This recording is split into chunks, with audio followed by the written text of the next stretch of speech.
Assalamualaikum warahmatullahi wabarakatuh. Kami dari kelompok 5 ini membuat video praktek tentang GHS atau gerak harmonis sederhana. Perkenalkan, saya dari Pendiri Pelajar Dunia dengan NIM 1308622045. Saya Risma dengan NIM 13086220003. Saya Sana Heronisa dengan NIM. Berikut adalah penjelasan sedikit tentang gerak harmonis sederhana. Gerak harmonis sederhana adalah gerak bolak-balik secara teratur melalui titik kesetimbangan dengan banyak getaran dalam setiap sekon, selalu sama atau konstan. Jika gerak yang terjadi secara berulang dalam selang waktu yang sama disebut gerak periodik. Jika gerak ini terjadi secara teratur, maka disebut juga sebagai gerak harmonis. Ketika suatu partikel melakukan gerak periodik pada lintasan yang sama, maka gerakannya disebut gerak osilasi atau getaran. Bentuk sederhana dari gerak periodik adalah benda yang berisolasi pada ujung pegas. Gerak harmonis sederhana memiliki amplitudo, simpangan maksimum, dan frekuensi yang tetap. Gerak ini bersifat periodik. Setiap gerakannya akan terjadi secara berulang dan teratur dalam selang waktu yang sama. Dalam gerak harmonis sederhana, resultan gayanya memiliki arah yang selalu sama, yaitu menuju titik kesetimbangannya. Gaya ini disebut dengan gaya pemulih. Besar gaya pemulih berbanding lurus dengan posisi benda terhadap titik kesetimbangan. Beberapa karakteristik gerak ini diantaranya adalah dapat dinyatakan dengan grafik posisi partikel sebagai fungsi waktu berupa sinus atau kosinus. Gerak ini juga dapat ditinjau dari persamaan simpangan, persamaan kecepatan, dan persamaan energi gerak yang dimaksud. Faktor yang mempengaruhi getaran pada gerak harmonis sederhana atau GHS adalah periode dan frekuensi ayunan bandul. Gerak harmonis sederhana akan memiliki titik kesetimbangan, di mana posisi benda berisolasi tidak mengarahkan gaya. Jika benda mendapatkan gaya neto, benda akan bergerak menjauhi titik kesetimbangannya dan kembali ke titik kesetimbangannya disebabkan oleh gaya pemulih. Bandul sederhana memiliki titik kesetimbangan yang berada tegak lurus pada tali dengan tiang penyangga. Bandul ini memiliki massa beban dan tali. Bandul yang berisolasi pada koordinat X. Tujuan praktikum 1. Memahami perilaku benda yang melakukan gerak harmonis sederhana dan besaran-besaran yang berkaitan dengan gerak harmonis sederhana. 2. Memahami syarat yang diperlukan agar suatu benda dapat mengalami gerak harmonis sederhana. Menentukan tetapan gaya dari pegas berbeban yang mengalami gerak harmonis sederhana.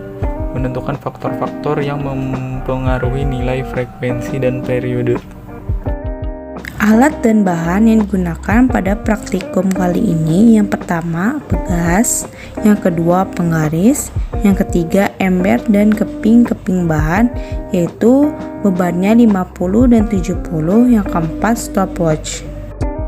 Cara kerja pada praktikum kali ini adalah: yang pertama, mengukur panjang pegas menggunakan penggaris.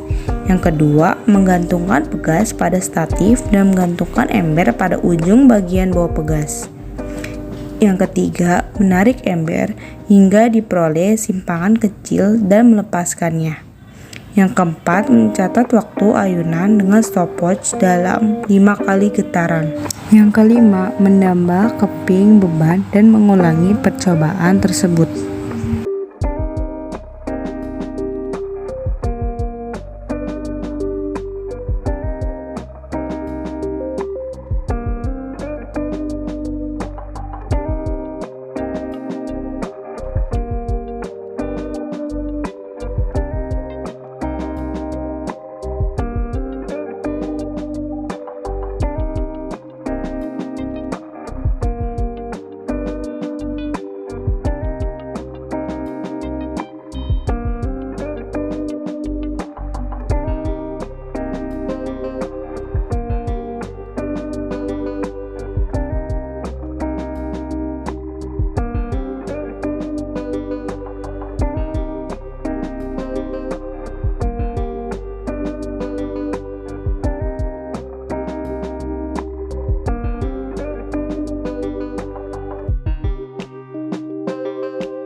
Berikut adalah hasil data percobaan dari praktikum kali ini.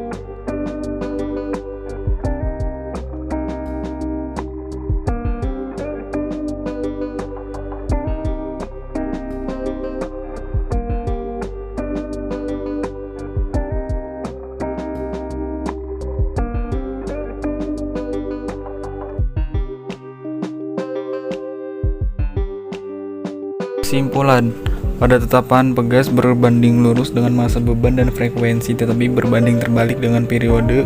Pada gerak harmonis sederhana terjadi secara vertikal dan gaya gravitasi juga ikut berpengaruh tetapi hanya sedikit.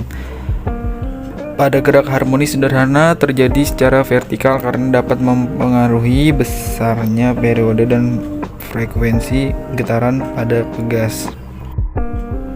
Pengaruh pada gerak harmonis sederhana adalah konstanta dari pegas itu sendiri.